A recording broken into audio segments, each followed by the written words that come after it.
Live from New York City, Making Money with Charles Payne presents a town hall exploring the national discussion on capitalism versus socialism. Here's your moderator, Charles Payne. What's up? You get a car. I want to bet You got it. Charles, Herman, good to see you. Hey, thank you all very much. Good, thank you all very much. Hello, everyone, and thanks for being here. This is a very special edition of Making Money. In fact, it's our first for Fox Business, a town hall on capitalism and socialism. Now, we're going to get to the questions from our live studio audience in just a minute, but let's meet the folks answering those questions. First, taking up the virtues of socialism, Bianca Cunningham. Bianca is the co-chair of the New York City Democratic Socialists of America. In 2014, she was a retail worker at Verizon Wireless store in Brooklyn. She organized her co-workers to form the first ever union for Verizon Wireless workers. With her, you know this man. Richard Wolff, he has taught economics since 1967 at universities around the world, including Yale and the University of Paris. His most recent book is called Capitalism's Crisis Deepens. And here to champion capitalism is the man himself, Herman Cain. He is the former CEO of Godfather's Pizza, the former chairman of the Federal Reserve of Kansas City, and he ran for president in 2012. You might remember that. Well, did you know he started from humble beginnings? He grew up in Georgia in the 40s and 50s. And finally, my man, we are joined by Fox Business's very own Stuart Varney, host of the top market show on television, Varney & Company, at 9 p.m. in New York on this network, rather. And if you watch this show, you know that Stuart likes to say that he is, quote, a refugee of European socialism. Yes. He came to America decades ago, and he's never looked back. Now, throughout today's town hall, other Fox business stars will be joining us to speak candidly about the state of capitalism and the American dream. Neil Cavuto's coming, Kennedy's coming, Lou Dobbs, and of course, we've got great questions lined up from our audience. But before we get to that, the question right now, why are we doing this town hall and why now? Jackie DeAngelis is here, and she's got those answers. Jackie. Good afternoon to you, Charles. Capitalism versus socialism. There is more at stake now than ever. But do people who look at socialism and ask for it, do they know what it means? As the election looms, a national debate is raging. On one side, capitalism, free market economy, the individual creation of wealth. Here in the United States, we are alarmed by the new calls to adopt socialism in our country. On the other side, socialism, government control of enterprise, wealth shared by all. Democratic socialism, to me, is creating a government and an economy and a society which works for all rather than just the top 1%. According to a new Gallup poll, 47% of Americans say they would vote for a qualified presidential candidate who is a socialist. It means putting democracy and society first instead of capital first. Democrats are embracing the same tired economic theories that have impoverished nations and stifled the liberties of millions. So who's right? Would America and the American people do better embracing a society based on socialism instead of capitalism? That question may be on the ballot in 2020. And Fox Business is exploring that today with this town hall. Charles, let's get some answers. Let's get them. Thanks so much, Jackie. And the audience, well, they've got a lot of questions for this group. So let's start with Alex, who is in school. Alex, what's your question? How can we call our country great or our society moral when a small number of wealthy people have far more money that could ever be required to live a comfortable life, while several people lack basic human rights such as housing, health care, or even food? Alex, great question. I want to start with Herman Cain. Herman, I think you've been on both sides of that equation. Alex, I first reject your assumptions. The assumption that a lot of people are not able to pursue the so-called American dream. I am an example. I started when I was very poor, and because I was willing to take risks, I was willing to invest sweat equity, I was willing to change jobs multiple times, I was able to climb up the corporate ladder. So I reject your hypothesis that only a few people. Secondly, the thing about rich people that a lot of people don't know and a lot of people don't talk about if they are socialists is that when rich people have a lot of money, do you know they spend a large percentage of their time trying to figure out how to give it away to causes that they like, not causes that the government likes. Bianca, but you worked at Verizon. Yes. You felt it was an unfair system.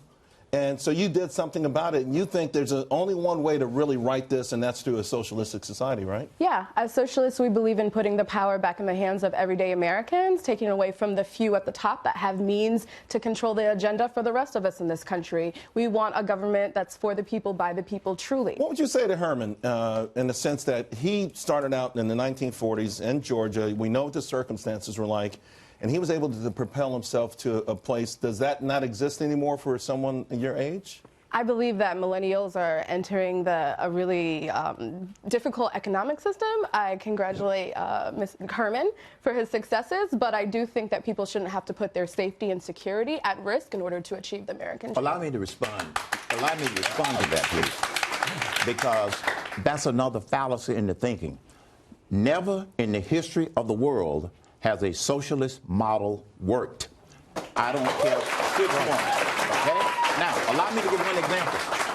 Most people want to point to Venezuela and then they're in denial. They want to point to Cuba and they're in denial. Have you ever heard of the USSR, United Soviet Socialist Republic? They tried socialism for 70 years and it failed. Right. And when they finally figured it out, the 15 countries went their separate ways. Richard, though, you've taught all over the world. I mean, have you seen examples of socialism working? Absolutely. The biggest and most important ones we can think about. He referred to the United Soviet Socialist Republics. That's not correct. It's called the Union of Soviet Socialist Republics. Oh, it's all right. It's not a big mistake. But the big one is not to understand what socialist societies have grown. We are currently, as a nation, in a big fight, an ugly fight initiated by President Trump against China. As you know, tariff wars, one after a big company today. That's a big effect. Why? Because China is the second most important economy in the world. What was the first most important? Just a second. 40 years ago, China was one of the poorest countries in the world. It used a very powerful socialist economic model to do one thing: to grow quickly, to stop being poor, and to become wealthy. They did a lot of things along the way I don't agree with, and you don't.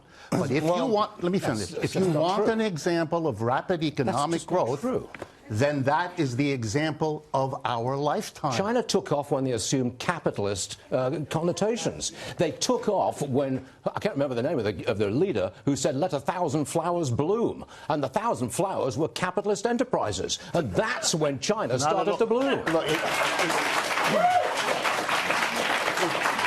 Have you been teaching kids in our schools this nonsense? I've been teaching kids a bit longer than you've been talking on TV, but roughly, you know what I'm saying. Let me just respond. Yeah, let's get everyone in and keep the conversation going. I want to respond to Alex's question. Sure. Because what you were really asking about was income inequality. And I'm sure that's what upsets you about our society today. I have a different view of income inequality. I think it's a good thing that you allow some people, by their own brains, drive, talent and ability, to become rich. The more rich people, yes, it is. The more rich people you allow, the more growth in your economy, the more innovation, the more efficiency, and the greater prosperity. Can I just have 30 seconds? I'm an example of that. I got rich in the 1990s by investing in stocks. I got rich, I then got out and put that money into real estate in California, bought dozens of houses, did them up, rented them out, made a profit, took that money, put it into land. I now run a large tree farm. I don't know what you're laughing at, young man, but you can learn something. I invested in land. I've now got a profitable tree farm, employs people in a very depressed area. And now, with my wealth that I made by myself, I'm looking after 6 kids and 9 grandchildren, and I'm not looking for anything off you. Let's hold it right there. We actually have another audience member named Alex, and we're going to go to him for his question. So go ahead, Alex. So many of the policies we pursue and label as socialist in America are called by the more accurate term of social democracy in Europe. I was wondering, how do you think this rhetorical difference has stunted our ability to discuss effective policy and even have a rational conversation about economics? You know, Richard, I'll pose that to you because what you're not even talking about democratic socialism. You're talking about Chinese-style socialism, which includes 1 million Muslims who are now in concentration camps and, you know, stifling of free press. surveillance society that will be 1984 as soon as you look around the corner. There's so many nuances. We've heard now inclusive capitalism, progressive capitalism, socialism. What socialism do you think it is that will work in this country? Because now we're hearing a variety from all these presidential candidates. I didn't endorse Chinese socialism. I just corrected it. Yeah, I know. That's why I'm helping you here. What I'm doing was showing you that the statement that this kind of an economy can't create economic wealth and develop a mass of people in a quick time is wrong. That's what China did. Whatever else you like or don't about that society, rapid economic growth, which is one of the great goals of most people on this planet, was achieved at a faster rate than in the United States. Let me just finish this point. Over the last 20 years, so we're not talking a short amount of time, the average annual increase in output in the People's Republic of China was in the neighborhood of 10 to 10.5%. Over the same period of time, the average annual growth of output in this country was somewhere around 3%. It's not even close, and that has to be a reality you face unless you're living in a fantasy world where what you would prefer becomes the fact. I want to bring Bianca in, but we should also put it in proper perspective. If I got a quarter in my pocket and I find a quarter, I double what I have in my pocket, up 100%. If I got 20 bucks in my pocket and I find a quarter, I'm up a few percentage points. We started at a much higher base. God bless America that we have. Bianca, do you think then this is a race to get to a certain place? And if it is, would you be willing to give up freedom of press, that comes along with a lot of these Soviet or socialist-style economies, the democracy? A lot of them involve ultimately dictatorships. One leader, one political party. Would you be willing to give all of those things up for a tighter income inequality? So socialism is an old term with a bad rep, in my opinion. It predates Marx. I'm part of the largest and fastest growing socialist organization in the country, the Democratic Socialists of America. And what we mean by socialism is that in a country with so much excess, it's not equitable that some people are starving. It's not right that families have to make a decision between putting food in the fridge or buying prescription drugs. And what we're trying to move towards is a model that works for all of us, not a few at the top. Do you ever wonder where the excess came from? It's the workers. How was it created? The workers. It was created. Yeah, I hear him saying, I did this and I did that. The wealth was created by the workers. You cannot create that wealth on your own. Yes, madam, I did. Yeah. I did. And the workers are entitled to the wealth that they create. And I've still got it. May I respond to something that she said? I live in Atlanta, Georgia. I don't buy your argument that you got people who don't have food to eat and they don't have shelter. You want to know why? There are homeless shelters and food banks all over downtown Atlanta that some homeless people choose not to go to. So you think the government is going to come? You think the government is going to come in and use its clout in order to take from the rich and give to the poor? That doesn't work. I just want to push back on something right now. I mentor in New York City public schools, and I can tell you that the schools that I mentor in, almost 65% of the kids are homeless.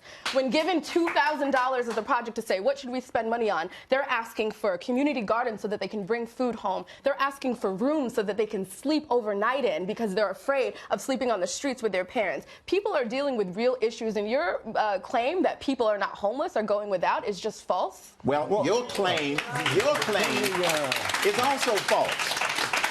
I grew up taking biscuits to school for lunch with no meat. So don't talk to me about people coming to school who don't have food and this and that.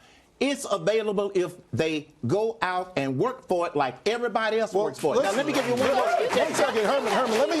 One second. No. Let me bring Stuart in here for 1 second because Stuart actually came from the UK, where there was a sort of a command and control. Right. And so you've lived both differences, Stuart. Let me respond to Alex's question here, because that's a valid question. And yes, I do want a rational conversation about things. But I also want to talk the truth. European socialism does not work. And I'm an example of that. In the 1970s, that was when I was in England. I don't know why you're laughing, Sunshine, but I'm telling you, when I was in England in the 1970s, the coal industry, steel industry, rail industry, gas industry, road transportation, what else have we got here? Oh, electricity, healthcare, all of that, and the airlines owned and run by the government. And they ran it into the ground. That was English socialism. It failed miserably. I come here and I find a capitalist society where you can work your way up the food chain with brains, drive, talent and ability. And by the way, it was Margaret Thatcher, a capitalist, who restored England to prosperity after the degradation of socialism in the 1970s. First, you're still laughing. I don't know why.